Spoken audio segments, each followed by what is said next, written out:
Problem से solution तक, astro तक, नो योर फेट।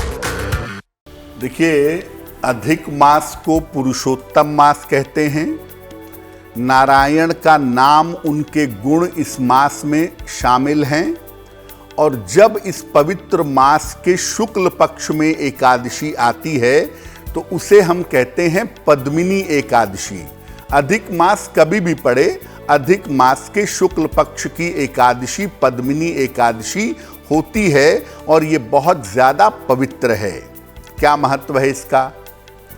देखिए, वर्ष में वैसे तो कुल 24 एकादशियां होती हैं। 12 महीने वर्ष के होते हैं हिंदू पंचांग में, उसमें 24 एकादशी होती है। लेकिन जिस साल में अधिक मास पड़ता है उस साल में 2 एकादशी की संख्या बढ़ जाती है।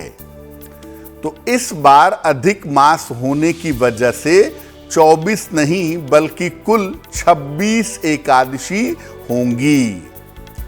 अधिक मास के शुक्ल पक्ष की एकादशी को पद्मिनी एकादशी कहा जाता है। इसका पालन करने से यज्ञ करने का, व्रत करने का और तपस्या करने का फल मिलता है। साथ ही साथ जब आप पद्मिनी एकादशी पर पूजा उपासना करते हैं तो आपको मनोवांछित संतान की प्राप्ति भी अवश्य होती है। पद्मिनी एकादशी पर आपको बहुत सारे लाभ हो सकते हैं, लेकिन एक तो साधना का शुभ फल आपको पद्मिनी एकादशी से मिल सकता है और दूसरे नंबर पर संतान प्राप्ति की जो कामनाएं हैं वो कामनाएं पूरी हो सकती हैं। इस बार पद्मिनी एकादशी का जो अवसर है वो 29 जुलाई को है। इसके हिसाब से इसका पालन करना चाहिए।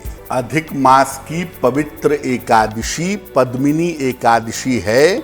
इस दिन किसकी पूजा की जाएगी और कैसे की जाएगी वो भी जान लेते हैं। पद्मिनी एकादशी पर प्रातःकाल कोशिश करें सुबह 12 बजे के पहले आप स्नान करके संकल्प लीजिए कि मैं आज एकादशी का उपवास रखूंगा या रखूंगी और मेरी ये मनोकामना है जो प्रभु कृपा से पूर्ण हो जाए तो बहुत अच्छा होगा। दिन भर भगवान विष्णु और भगवान शिव की अगर आप उपासना करें तो ये आपके लिए बहुत शुभ होगा, बहुत मंगलकारी होगा। दिन भर भगवान विष्णु और भगवान शिव की पूजा करिएगा।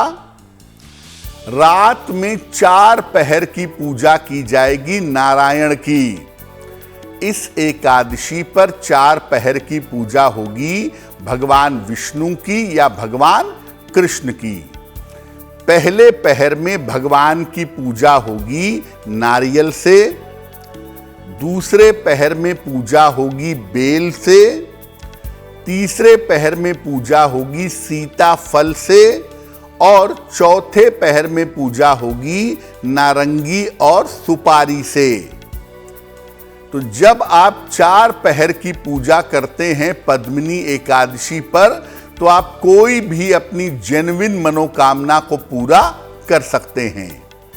और अगले दिन पद्मिनी एकादशी का जब आप व्रत रखते हैं तो अगले दिन सुबह के समय फिर से भगवान की पूजा करिए, निर्धनों को अन्न और वस्त्र का दान करिए और प्रभु से कृपा की प्रार्थना करिए। आपका व्रत सफल होगा, प्रभु की कृपा आपको प्राप्त होगी। अगर आपको संतान की प्राप्ति नहीं हो पा रही है, तमाम प्रयासों के बावजूद, तमाम एफर्ट्स के बावजूद, तो पद्मिनी एकादशी पर ऐसा क्या प्रयोग करें, ऐसा क्या उपाय करें जिससे संतान की प्राप्ति आसानी से हो सके। पति पत्नी एक साथ एस्ट्रो तक ऐप पर आपको मिलेगा भविष्य से जुड़े हर सवाल का जवाब। डाउनलोड कीजिए एस्ट्रो तक ऐप और चुटकी में जुड़िए इंडिया के बेस्ट एस्ट्रोलॉजर से।